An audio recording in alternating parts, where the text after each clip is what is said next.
Coucou la communauté, les explorers, j'espère que vous allez bien, toujours bien. La petite intro habituelle, parce que c'est ma manière à moi de, voilà, c'est la phrase habituelle, c'est toujours la phrase, la manière de m'exprimer qui me vient. Et, des fois ce qui me vient en fait, enfin oui j'espère que vous allez bien, ce qui me vient c'est que des fois on se sent comme, c'est peut-être l'énergie qui est inconsciente chez moi et que je n'arrive pas à mettre de mots. Je ressens comme se sentir à l'étroit à l'intérieur de soi-même, se sentir enfermé comme dans une case euh, où on sent que les mots, l'expression ne vient pas, les mots ne sortent pas, où on sent qu'on a des choses à dire, des choses importantes, des choses qui nous touchent, des choses profondes, et on sent pas, en fait, l'énergie n'arrive pas à prendre forme à l'intérieur de nous-mêmes, la verbalisation n'est pas là et les mots ne sortent pas. On sent qu'on a quelque chose à exprimer qui vient de nous, qui viendrait de nous, du plus profond de nous. On ne sait pas pourquoi, on ne sait pas comment l'exprimer, on ne sait pas ce que c'est, on ne sait pas pourquoi on a ce besoin de s'exprimer, qui est très prenant, qui est très présent. Et en fait, c'est le mot qui me vient d'arriver en canalisation, enfin oui, je crois en canalisation, c'est un appel d'âme. Et c'est à la fois très palpable et impalpable, et ça peut être très inconfortable de ressentir cet appel intérieur en fait. Depuis quelque temps, c'est ce que je ressens. Je ressens un appel d'âme, un appel qui me pousse à une expression, qui me pousse vers une direction, qui me pousse à sortir, vraiment à sortir quelque chose de moi-même, à accoucher, c'est le mot accoucher, comme un artiste qui accouche de quelque chose, comme une femme enceinte qui attend et qui va accoucher de son, par exemple, de son premier enfant. Et il y a un travail à l'intérieur de soi, une transformation qui se fait à l'intérieur de soi, et on n'a pas les mots en fait. On n'a pas les mots, on n'a pas forcément, c'est pas conscient, on sent qu'il y a quelque chose qui ne va pas forcément à l'intérieur de soi, il y a quelque chose d'inconfortable, il y a quelque chose qui demande à sortir, il y a une action qui demande à être posée, il y a quelque chose qui se prépare, mais en même temps on ne sait pas quoi, on ne sait pas pourquoi, on ne sait pas comment, et en même temps on ne sait pas nommer et on ne sait pas matérialiser et on ne sait pas nommer cette énergie à l'intérieur de soi. Mais on ressent un appel, une impulsion, un élan qui nous pousse.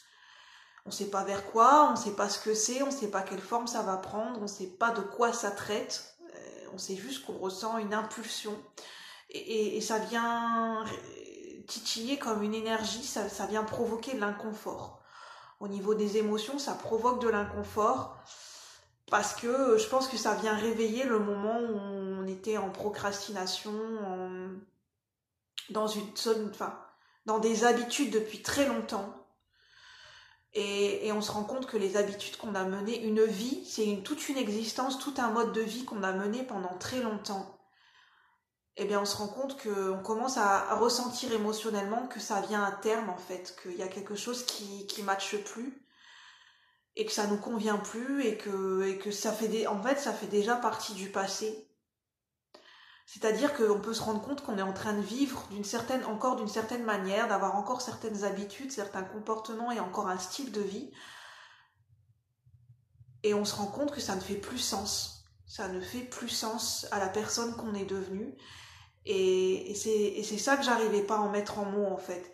Je sentais que j'avais une expression à vous partager à la communauté. J'avais envie de le faire en vidéo et j'étais frustrée. J'avais envie d'exprimer ce que je ressentais à l'intérieur et par rapport à mon cheminement, et les mots ne venaient pas en fait.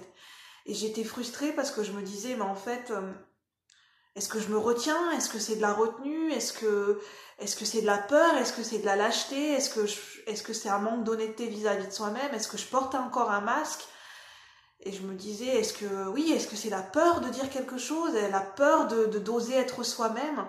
Et je pense que c'est un peu tout ça en fait, la peur d'oser être soi-même, la peur de se découvrir la nouvelle personne qu'on est, le devenir, la nouvelle personne en devenir qu'on est en train de devenir, le papillon qui sort de son cocon, qui n'est plus chenille, et on a peur de se découvrir parce qu'en fait on se reconnaît pas, on sait pas la nouvelle personne que l'on est, on a du mal à quitter une ancienne identité, une ancienne image. Ce qui est très difficile pour moi, c'est que par exemple les gens vous ont toujours connu d'une certaine façon et vous sentez que c'est plus vous en fait, vous sentez que vous collez plus à cette image. C'est normal, c'est pareil pour tout le monde. Les gens ont tendance à se faire une image de vous qui n'est peut-être pas, qui est une image de ce qu'elles pensent que vous êtes, de ce que vous êtes, de ce que vous renvoyez. Et peut-être vous vous rendez compte, mais ça colle plus en fait. C'était une image, peut-être que c'était moi, la personne que j'étais avant, mais finalement je me rends compte qu'en fait, on joue un rôle. On se rend compte, des fois on a un éveil de conscience et du jour au lendemain on se rend compte que pendant une partie de sa vie on a joué un rôle, on portait des masques, mais c'était inconscient, on n'était pas vraiment nous-mêmes en fait. On n'était pas, et moi c'est ce que je me rends compte que pendant des années j'étais pas vraiment moi-même. Et qu'il a fallu tout ce cheminement pour me rendre compte que aujourd'hui, il faut que j'ose assumer qui je suis, que j'ai le courage d'être moi-même, le courage de montrer ma sensibilité, le courage, ça demande des fois le courage d'exprimer nos valeurs, d'exprimer des opinions qui sont peut-être différentes de celles autour de nous. Et ça pousse, et des fois on ressent un appel d'âme par rapport à ça, par rapport à l'expression, porter sa voix, porter un message, oser être soi-même, s'exprimer en étant soi-même, parce que des fois on parle, mais on parle pour rien dire, ou on parle en étant dans un rôle ou dans un masque, et c'est pas notre expression véritable, c'est pas notre moi authentique, et on n'est pas en train d'exprimer qui on est. On peut parler de la pluie et du beau temps, des fois c'est des conversations qui restent superficielles. Et ça ne veut pas dire, on peut tous avoir à un moment donné des conversations superficielles, parler de tout et de rien, mais à un moment donné, ça peut cacher un manque d'authenticité, un manque d'honnêteté vis-à-vis de soi-même, et que on a besoin aussi de profondeur dans les conversations et dans les communications et dans notre propre expression. Et qu'on ne peut pas toujours... Il arrive à un moment donné, on peut pas, tout au long de notre vie, on peut pas rester en surface dans notre expression, dans notre communication, dans notre manière de nous montrer aux autres. On pourra pas toujours rester en surface parce qu'à un moment donné, on sent que ça cloche, on sent que ça vient réveiller, on n'est plus à l'aise en fait dans ces rôles et dans ces masques qui finalement ne cachent qui on est vraiment. Et c'est ça que j'avais envie de vous partager, mais on peut tous porter des masques en société. On peut tous porter des masques. Et qu'à un moment donné, il arrive un moment donné une période où il faut commencer à l'enlever ce masque, déjà pour soi-même, vis-à-vis de soi-même, et on se rend bien compte qu'à un moment donné, il va falloir oser se montrer tel que l'on est, dans la simplicité de l'être que nous sommes, dans l'humilité dans l'être que nous sommes, et aussi dans la grandeur de l'être que nous sommes, et d'oser se montrer sans phare, sans masque et sans filtre. Et qu'à un moment donné, à un moment donné, il y a cette nécessité pour oser exister et pour enfin s'incarner et être tel que l'on est dans notre vie de tous les jours. Et pour que notre vie prenne sens. C'est ça que j'avais envie de vous transmettre. Prenez uniquement ce qui vous parle, et je suis contente d'avoir fait cette vidéo, et voilà. Donc moi je vous dis à bientôt pour de nouveaux partages. Merci. Ça fait bien fou.